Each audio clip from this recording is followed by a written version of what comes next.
Hello everybody and welcome back to Tracy's Florida Homestead. This is Voodoo Child Part 2. The Voodoo Child video we put out yesterday for the dragon fruit. I wanted to show you the finished product. So let me turn this around. And as you can see, we got blue skies in Florida. But that won't last long. So with all ado, let's go to the dragon fruit. Okay, here are our dragon fruit trellises. We have all of our red-based or other viables down here.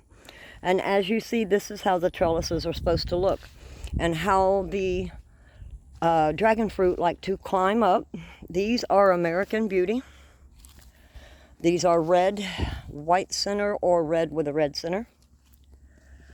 They act like braids that fall over that thing. And they will fall down and produce fruit. I probably won't get fruit till next year because they were very young. We want to keep at least 3 foot or 2 foot in between each planter so the braids can fall down. I like to call them braids because that's what they look like to me as they twist. But as they can fall down in between the two trellises and prepare nicely. Now this is my 4-pack that I got, and this is 4 different kinds. As you can see, this one says white Vietnamese. I have the natural mystic on this side. I am starting to have to train some more because of it's starting to produce a lot of side shoots. Here is my sugar dragon, which just started growing. I had it 6 months and it just started growing. But these are known as slow growers. So as you can see, I even got the names on the outside. This is my Haley's Comet. She just grew quick.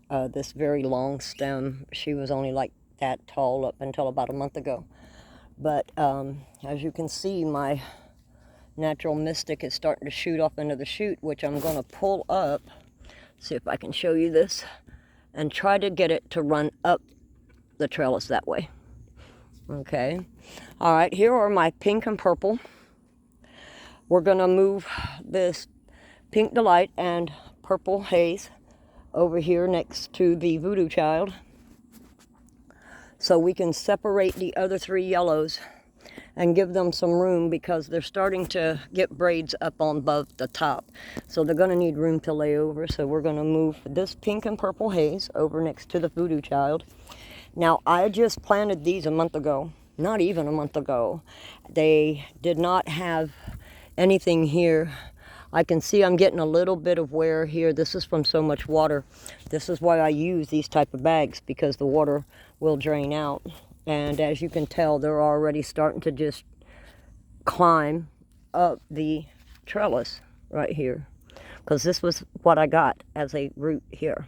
And then this is already grown in a month. As you can tell, my yellows are starting to go crazy here. This is the Pataya Selenicereus. I think that's how you say it, Selenicereus. Here it is right here. Yellow Pataya, right there. I found the ticket, look at there. And then these 2 are my Palora Ecuadorians. Now, at first I thought that they were not going to grow at all because yellow is the most rarest, which are the Palora Ecuadorian and the Pataya. And they're very slow growing at first. But about a month ago, from here up, started shooting up on all sides. I was kind of worried about them like dying on me because they weren't growing at all. But just all of a sudden, boom, here they go, they're growing. But now to the piece à résistance, the Voodoo Child. This is the trellis that we made for the Voodoo Child. And this is the one for the firecracker I'm getting. I am going to order 2 more Voodoo Child to complete this one as one whole Voodoo Child. As you can tell, as we planted them, I got where I strapped them to the wood to keep them from pulling this way. And then I strapped the new growth to the trellis so it will grow tall. It's already gotten larger than it did whenever I received it. So I'm hoping that this is going to be a fast growing also. Now to let you know, everything I have here is open pollination. I don't want to have to worry about coming out here at 2 o'clock in the morning and pollinating my flowers that open, because dragon fruit don't bloom during the day. They bloom at night.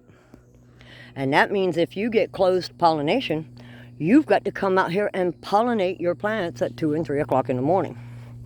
Nah, Tracy don't get up at 2 and 3 o'clock in the morning. So, well, I wanted to give you a rundown of how the dragon fruit look. Hope you liked the video. Please stop by all the time if you want to. We try to put up something new about once a week, every 2 weeks. But I've had some things going on in the family. Patrick graduated, and he's heading for the summer out to see his father in Washington. I've got little James, and then I have the property that we're dealing with because the house will start being built soon. This is one of my little fruits over here. All right, y'all try to have a blessed day. Come back and see us soon.